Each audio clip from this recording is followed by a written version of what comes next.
waxed and buffed, Georgian panelling in the dining room added and kept intact. Outside, the lichen-covered walls were stout, the thick slated roof was snug. A mahogany long-case clock with rolling moon phases stood guard in a corner of the large, square, stone-flagged hallway, 1760, James Thompson of Bristol, written on its face. There was a swag-and-drop cornice in the dining room and a honeysuckle and date-leaf one in the hall. The living room was half-panelled in dark oak, and in the big farmhouse kitchen the ancient cream Rayburn beamed comfort. The farm had been in his family for centuries. Now only the house was his, the field sold off years ago. Barbara had had no interest in taking over. She was a doctor, and he was proud of that. He had a granddaughter too, Genevieve, and even a great-granddaughter, Mabel, named for his wife's mother. She was a funny little thing. Reminded him of his wife. Witchy. There, he'd said the word. He carried his coffee into the back garden, the dog trailing anxiously at his heels. She didn't like to let him out of her sight these days.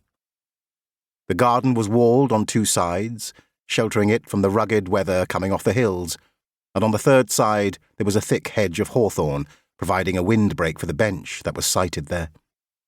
The garden was a gentle, feminine preserve. His wife had devoted herself to the sweet peas and dahlias, old-fashioned English roses, every vegetable and herb under the sun. They had eaten well. Now the old man bought steak pies from the co-op in Richmond, or sometimes just ate baked beans, cold, from the tin, and a girl called Tabby, androgynous, in dungarees and with a shaved head, came up from the village and kept the garden tidy. She had all kinds of interesting views on things, none of which he shared, but they got on very well. The dog liked her.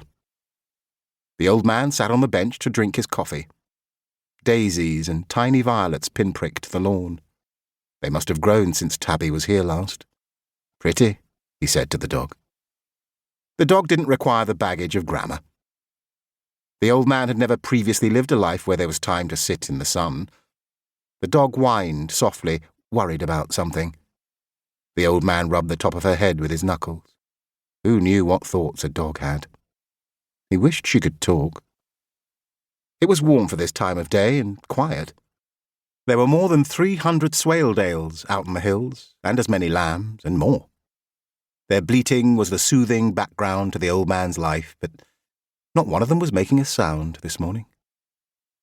No bird song, either. The dog sat at his feet, attentive, waiting for him to notice that there was something wrong. He glanced up and felt relieved to see a pair of early swallows high in the sky, swooping on a thermal.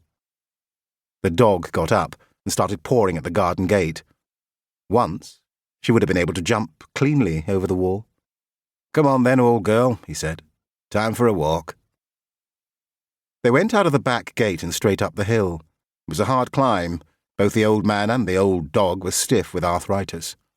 The dog had long ago retired from the fray. The sheep belonged to another, younger dog now. Foot and mouth had forced the old man to burn a whole flock once, a great pyre of roasted lamb and mutton. He had wept. He'd had a different dog then.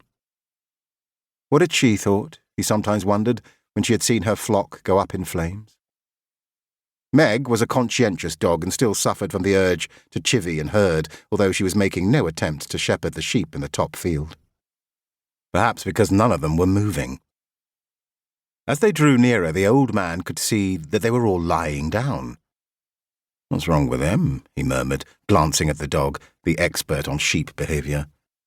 The dog's ears twitched, but otherwise she seemed as baffled as he was. The flock looked as though it had been pushed over by a giant hand. When he was a child, so long ago his life was no longer his life, it was history, he'd been given a wooden Noah's Ark, and he had a sudden, unexpected memory of the pleasure he had taken in lining up all the animals and then knocking them over like dominoes, all the way from the elephants down to the tiny mice. What had happened to the Ark? Everything was lost eventually and only sometimes found. There was something very wrong. The old man could feel his heart jittery in his chest.